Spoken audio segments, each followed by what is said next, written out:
What the flock? That's right, what the flock is going on in the world. This is a weekly commentary show presented by the Peace Genesis Project, and we'll discuss anything from the battle of the sexes to the history and destiny of earthly humanity. I'm Adrienne Metcalf. I'll be joined by my husband, Josh Schwartzbach, and believe it or not, we'll also be joined by non-physical consciousness we call SOTU, who's outside of time and space. Whether we ruffle your feathers or soothe your soul, we hope you comment, and then next week we'll address some of those comments. Hey, Enjoy the show. I'm Josh. And I'm Adrienne. Welcome to What the Flock number 4. And today is the 14th day of March in 2018. And welcome. So I want to thank John for commenting on our last What the Flock, where we talked about the possibility of an event happening this month that would, without us even doing anything, lift our resonance, our abilities, move us ahead, ascension, whatever. We don't know if it's going to happen, but we appreciate the comments from John asking what that would do to free will. And Sotu's answer last week was simply, it will affect people individually. It will affect everyone differently because we are individuals. Right. Right, exactly. But thanks for getting the thought started on that. Mm-hmm. So, Adrienne, what's been going on this week? Well, certainly we've been looking at gender issues again. Because they seem to be at the root of a lot of the larger social issues which seem unsolvable right now. And I found an article this week that I found. I don't know that I'll read it to you in its entirety, but I think I want to read to you the bulk of it, simply because it gives a point of view, an insight into the dynamics of the masculine statistically, and in a really pragmatic sort of way to have a realization that maybe, just maybe, all of this dynamic of the unfairness toward the feminine and the unfairness toward the gender of the female gender is maybe a little overblown. Not to say that there is no problem here, and there has not been a problem with the patriarchy, but I would like to read you some. Would you be okay with that? I think it's only going to be solved if we understand that the systems that we have don't serve And I'll tell you who the author is at the end, just so it doesn't... And let's just say in the spirit of fairness. In the spirit of fairness. Okay, so the title of the article, and I found it on SOTNet, SOTT.net, and it's called The Changing Face of Manhood. The signs are everywhere. If you're a middle-aged man, you probably know a peer who has killed himself in recent years, at least one. If you're a parent, you may have noticed that your daughter's friends seem a little more on the ball than your son's. They get better grades. They smoke less weed. They go to more prestigious colleges. If you're an employer, you may have noticed that your female employees show up on time, whereas the young men often do not. And of course, if you live in this country, you've seen a horrifying series of mass shootings, far more than we've ever had before. Women didn't do that. In every case, the shooter was a man. Something ominous is happening to men in America. Everyone who pays attention knows that. What's odd is how rarely you hear it publicly acknowledged. Our leaders pledge to create more opportunities for women and girls whom they imply are failing. Men don't need help. They're the patriarchy. They're fine. More than fine, right? But are they fine? Here are the numbers. Start with the most basic, life and death. The average American man will die 5 years before the average American woman. One of the reasons for this is addiction. Men are more than twice as likely as women to become alcoholics. They're also twice as likely to die of a drug overdose. In New Hampshire, one of the states hardest hit by the opioid crisis, 73% of overdose deaths were men. But the saddest reason for the shortened lifespans is suicide. 77% of all suicides are committed by men. The overall rate is increasing at a dramatic pace. Between 1997 and 2014, there was a 43% rise in suicide deaths among middle-aged men. The rates are highest among American, Indian, and white men who kill themselves at about 10 times the rate of Hispanic and black women. You often hear of America's incarceration crisis. That's mostly exclusively a male problem as well. Over 90% of inmates are male.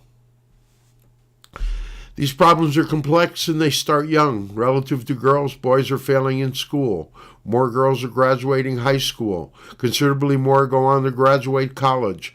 Boys account for the overwhelming majority of school discipline cases. One study found that fully 1 in 5 high school boys had been diagnosed with hyperactivity disorder, compared to just 1 in 11 girls. Many were medicated for it. The long-term health effects of these medications aren't fully understood, but they appear to include depression in later life.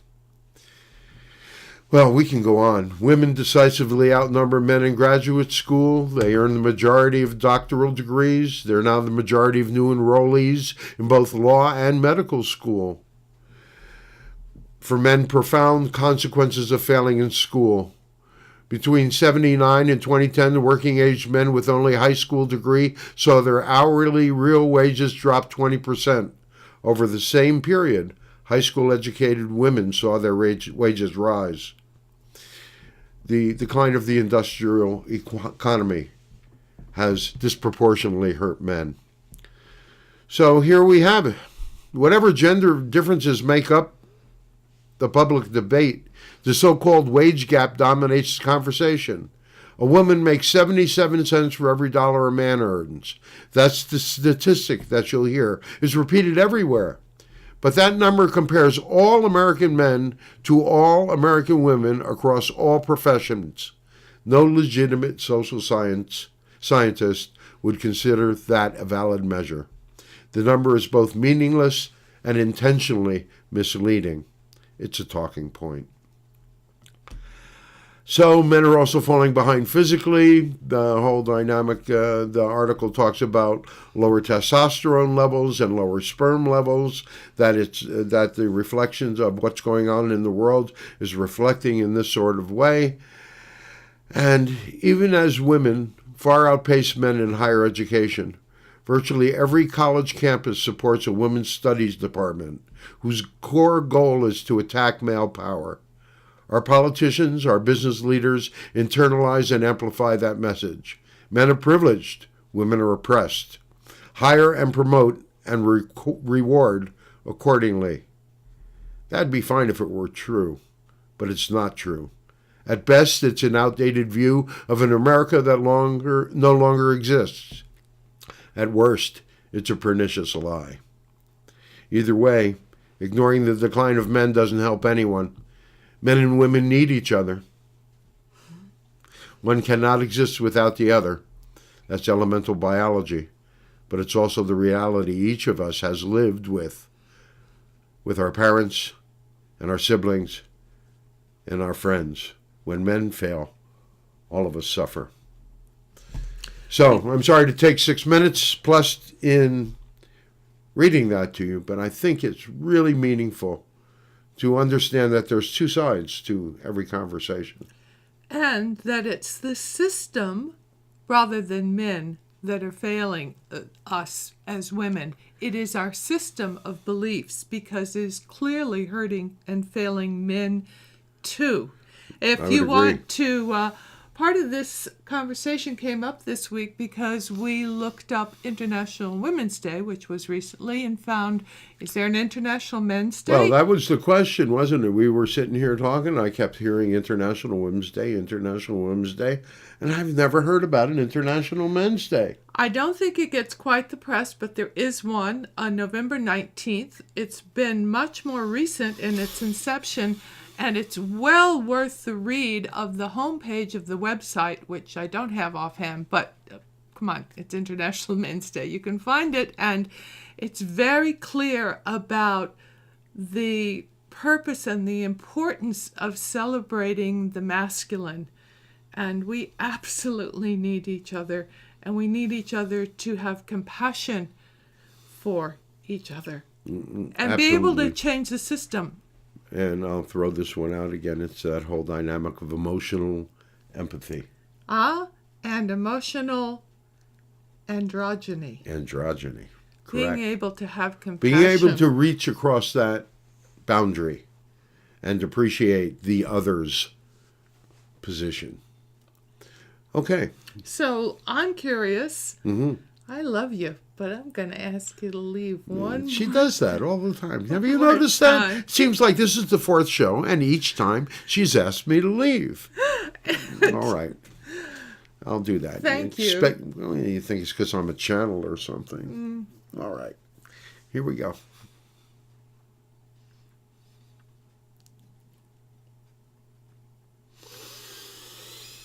Nice subject, isn't it? It's sticky. Well, and again, we wish to tell you that it is no more than a reflection of the dynamics of your world right now.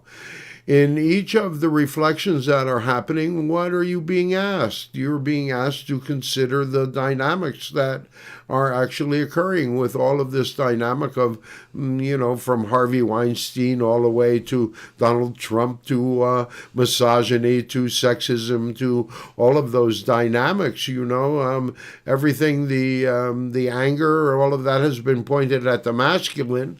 So isn't that asking the feminine to take a good look at where their own position is in these sorts of things? And as we speak to so many of you, most of our viewers are women. There are some men, but we would say the vast majority of our viewers have been women over the years. And so we would say, dear ones, consider this. Not that men are victims, because we are not looking to create victims here. We are wishing to illuminate the fact that the masculine and the feminine both are victimized, each in their own way, by the patriarchal system of competition and comparison, survival of the fittest, that you have been using as a form for your societies. And it isn't even a competition of who's being hurt more by the system. Well, and because if you are in a masculine body and you have a masculine set of emotions and a masculine template, then you are suffering the slings and arrows of the patriarchy in one way. And if you are a woman and have been through the whole dynamic of childbirth and menses and the seriousness of life, while you consider the masculine to be somewhat frivolous in their their cherishing of life, somewhat more reckless. That each and every one of you have been victimized in your own way. Mm-hmm. And so, as we said, just like last week, when we were talking about the dynamic that each one of you will experience the event differently, because each and every one of you are individuals, so too you are being asked to step beyond those old paradigms of competition and comparison and to find a new way. Not the old way, not going back and revisiting, not going back to the matriarchy, because that's just moving the pendulum all the way in the other direction. And it has its pitfalls too. Well, that's exactly right. There is that dynamic of the third position of a paradox. We're looking for that. All right. Well, but we'll get into that probably next week, since we're cranking toward 14 minutes already. All right. All right? Thank you. All right. Is that good enough for you? Thank you. All right. We love you. We love you all so very, very much. And so until the next time, we close, sending you peace, sending you happiness, sending you joy.